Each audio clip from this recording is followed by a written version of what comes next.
अस्सलाम वालेकुम वरहमतुल्लाहि वबरकातुहू। क्लास 6 जावा मैथमेटिक्स की एक्सरसाइज नंबर 1.6 का क्वेश्चन नंबर 3 देखें। एक टैंक है, उसमें 800 litres petrol. On the first day 3/8 of the petrol was sold. पहले दिन 3/8 पेट्रोल सोल्ड हो गया 800 में से। On the second day 2/5 of the remaining petrol was sold. पहले दिन जितना सोल्ड आउट हो चुका था उसमें से 2/5 पेट्रोल सोल्ड आउट हो गया।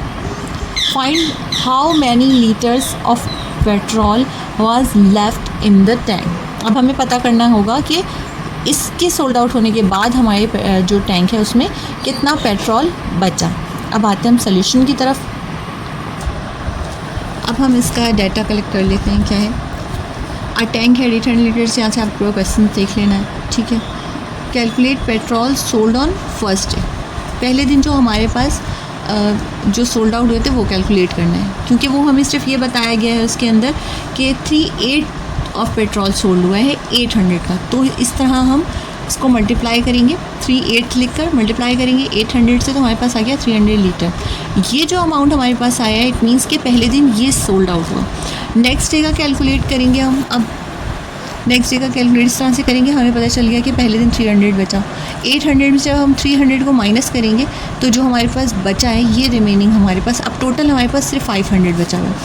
सेकेंड डे हमें बताया कि भाई 2/5 जो लीटर है वो सेल हो चुका है। तो अब हमारे पास टोटल क्या बचा हुआ था, 500। हमने उससे से मल्टीप्लाई किया, हमारे पास आ गया 200 लीटर।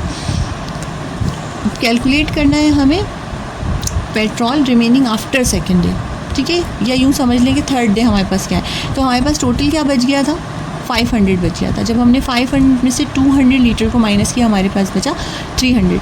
इट मीन्स कि थर्ड डे हमारे पास 300 लीटर टोटल बचा। The total petrol left in tank after 2 days 300 litre. It's the answer.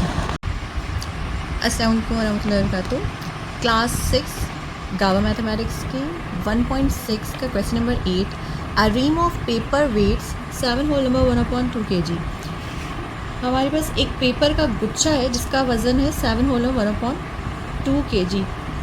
हमें पता करना है what is the weight of 1 coir, यानी उसके अंदर एक बंडल का कितना वज़न है। जबकि यहाँ पर हमें बताया गया है देयर आर 20 कॉयर्स इन अ रीम, यानी उसमें 20 बंडल्स हैं उस गुच्छे में। अब हम इसको देखते हैं कि हमने इसे सॉल्व किस तरह से करना है। यहाँ पर देखते हैं इसका data. A ream of paper weighs 7 whole number 1/2। If there are quires in ream 20। हमें पता करना है वेट ऑफ 1 कॉयर, ठीक। यहाँ पर आपने क्वेश्चन मार्क लगा देना है। अब हम सोल्यूशन की तरफ जाते हैं। हमने यहाँ पर जो हमारे पास पेपर ऑफ वेट थे, रीम ऑफ पेपर के वेट थे, वो हमने यहाँ पे लिख दिए। उसको हमने डिवाइड करना है, जो हमारे पास 20 बंडल्स। इसको जब भी यहाँ पर डिवाइड का साइन आता है, उसके बाद जो नंबर होता है उसको हमने रेसिप्रोकल कर देना होता है, यानी जो भी डिनोमिनेटर में उसको न्यूमरेटर में ले आते हैं और जो न्यूमरेटर होता है वो डिनोमिनेटर में आ जाता है। अब यहाँ पर हमने इसको फ्रैक्शन में किया, क्योंकि आपको पता है इसका सॉल्व नहीं हो सकता। इसको फ्रैक्शन में करने के बाद डिवाइड को मल्टीप्लाई में किया। जब डिवाइड को मल्टीप्लाई में किया तो ऊपर वाला नीचे और नीचे नीचे जब कोई नहीं नंबर लिखा होता तो इट मीन्स कि यहाँ पर 1 होता है। और जब हमने रेसिप्रोकल किया तो ये 1 ऊपर आ गया और 20 नीचे आ गया। नीचे 1 होता है तो उसकी वैल्यू नहीं होती है, वो दिखता नहीं है, लेकिन वो होता है। हमने यहाँ पे 1/20 लिख दिया, ठीक है। अब जब मल्टीप्लिकेशन होती है तो अगर क्रिस क्रॉस में मल्टीप्लाई हो रहे हैं या एक नंबर से कट रहे हैं तो हम इसको काट देते हैं। अगर हम देखें तो हम दोनों को रिड्यूस कर लेते हैं, ठीक है। हमने 5 की टेबल से इसको रिड्यूस कर लिया।